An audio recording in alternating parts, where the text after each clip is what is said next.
sadığı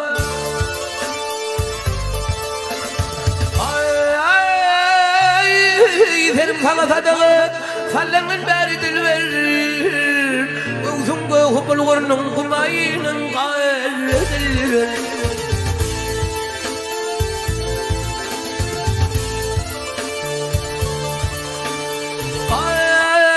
Didarımı min muşluk derdim eder dil ver Tadilim nuvuli paslı bahar dil ver Filmir aşırı nuvul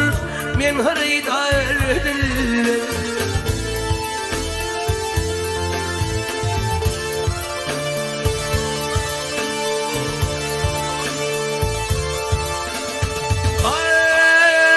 Danışta kılvat yerde dillerin acayip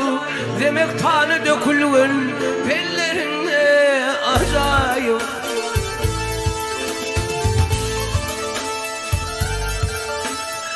Ay kuşların erkeğin çebilerin acayip Arkimeyin ayrılmanı balların acayip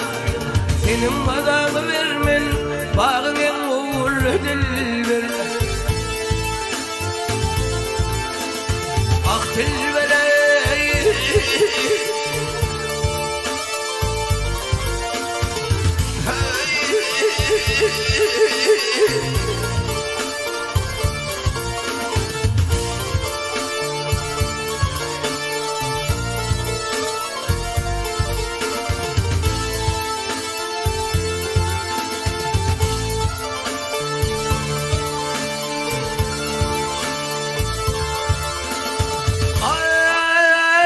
Aşıkların vadı toyun bilen bağlıdır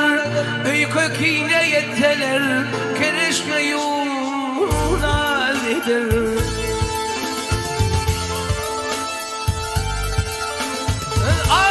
Birbirinin yerine ölüp gitse razıdır Sesi gelse kulağıma bilbilin o vadıdır Yüz övülmeyen yüz kişi Çalsa tutar dilber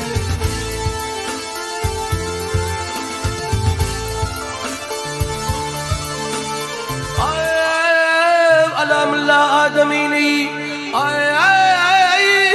ألم الله آدميني الغافل قتل الملك ميدان النار اللي بتنام يقتل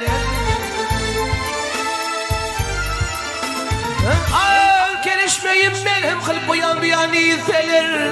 محتاجين بهوان منفور دين الطلب Arzım yaşıt argaydın min günahkar dilber Ah dilber canıma